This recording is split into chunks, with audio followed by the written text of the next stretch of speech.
सारे बच्चे चले गए सब। 3 बच्चे चले गए। बेटी बचाओ बेटी पढ़ाओ, बेटी मारो बेटी रेप करो। ये हो रहा है मोदी की सरकार में। बचाओ हम लोगों को। सब 1.5 लाख रुपया सब भैया हमारा बर्बाद हो गया। हम जैसे आँख खोले हम यहीं पे रहे। कितने साल से हैं? এক মহামানব বলে বেটি বাঁচাও বেটি পড়াও, আর অন্যদিকে পুলিশ সেই বেটিদের লাঠি দিয়ে পেটাচ্ছে। মুখে হিন্দুদের অধিকারের কথা বললেও কিন্তু বাস্তবে সে অধিকারের জন্য চিতায় শুয়ে প্রতিবাদ করতে হয়। যা দেখা রীতিমতো যেন কেউ নেই, সেগুলো নিয়ে কথা বলারও কেউ নেই।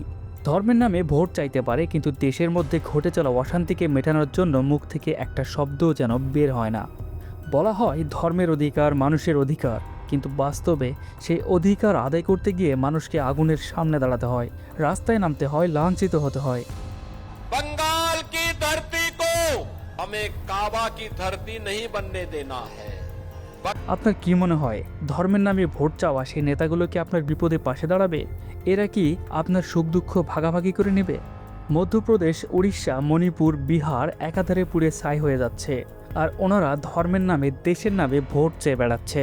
कोई मौलाना क्या बक रहा है, उससे चिंता करने की आवश्यकता नहीं।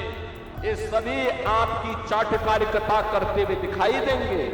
তাদের কাছে দুটি প্রশ্ন করতে চাই, আপনাদের কাছে কি ভোট আগে নাকি দেশের মানুষ আগে? দেশের মানুষই না বাঁচলে আপনি দেশ কিংবা ভোট দিয়ে কি করবেন? 23 সালের পর থেকে একের পর এক হামলা, দাঙ্গা আর হাঙ্গামায় মণিপুর যেন দাউ দাউ করে জ্বলছে। মানুষ ঘর হারিয়েছে, শান্তি হারিয়েছে, নিরাপত্তা রীতিমতো গায়েব হয়ে গিয়েছে। সেই মণিপুরের দিকে যেন কারো নজরে নেই। দফায় দফায় মানুষ রাস্তায় নামছে, আন্দোলন করছে, নিজের অধিকারের জন্য লড়াই করে যাচ্ছে, কিন্তু তাদের পাশে যেন কেউ নেই।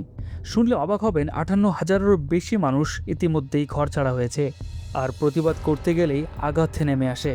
পুলিশের ঠিক কতটা বিবেক লুপ্ত হলে একজন মা বয়সী মহিলার গায়ে হাত তুলতে পারে?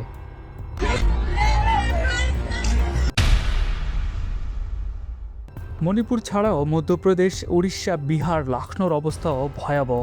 280-টিরও বেশি ঘর জ্বালিয়ে দেওয়া হয়েছে, যার পরিপ্রেক্ষিতে 1,000-এরও বেশি মানুষ মুহূর্তেই ঘর ছাড়া। সেই সাথে সাথে 50টি গ্যাস সিলিন্ডার বিস্ফোরিত হয়েছে।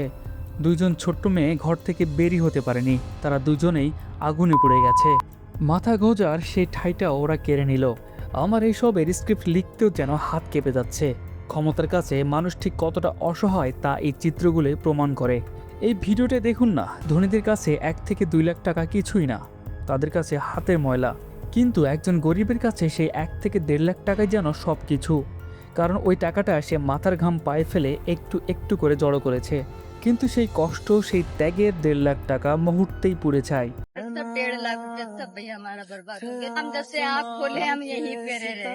कितने साल से हैं? हम कम से कम होंगे तो 30-35 साल के। हम 20 साल के हैं, जिससे তার হাতে এই যেন টাকা না, এটি ছিল সে মেয়েটির 2 চক্ষু ভরা স্বপ্ন। কিন্তু বড়লোক আর ক্ষমতাবানরা তার এই স্বপ্নটাও কেড়ে নিল। তার এই ব্যথা কেউ বুঝবে না। একজন কিষান দিনরাত এক করে মাঠে ফসল ফলায়, কিন্তু আপনাদের নোংরা রাজনীতির কাছে সেই কিষানের কষ্ট, সেই ত্যাগ মুহূর্তেই যেন কালো মেঘে ঢেকে যায়। কৃষকরা একটি দেশের মেরুদণ্ড, আর সেই মেরুদণ্ডকে যখন নিজ অধিকারের জন্য, ন্যায্য প্রাপ্তির জন্য আন্দোলন করতে হয়, লজ্জাটা ঠিক তখনই লাগে। প্রত্যেকবার নির্বাচন আসলে তারা হিন্দু, মুসলিম, মসজিদ, মন্দির, মাদ্রাসা, গরু, গোমাংস এসবের নাম দিয়ে ভোট চাইতে আসে, কিন্তু ভোট শেষ হলেই যেন দেখার আর কেউ নেই। গরিব অসহায় মানুষদের ব্রেইনে হিন্দু মুসলিম লাগিয়ে ভাগ করে ফেলে, যাতে পকেটে অনায়াসে ভোট নিতে পারে। नमस्ते मोदी जी, हमारे honourable prime minister of India, आपको पता है जो आज हुआ है मणिपुर में? Where is it over? Where is our peace? Why is our people still dying? এইগুলো ঠিক তারাই করে যারা মনে করে তাদের নিজের কাজ আর জনগণের ভালোবাসা পাওয়ার মতো যোগ্যতা এখনও হয়নি বা অর্জন করতে পারেনি। তাই তো ধর্মের নামে ভোট চাইতে আসে। তাই আপনাদের প্রতি অনুরোধ, নেতার কথায় আবেগী হয়ে হিন্দু মুসলিম না করে বরং কাঁধে কাঁধ মিলিয়ে দাঁড়িয়ে যান। দেখবেন সকল সমস্যা সহজেই সমাধান হয়ে গেছে। ভালো থেকো, পাশে থেকো, পিস।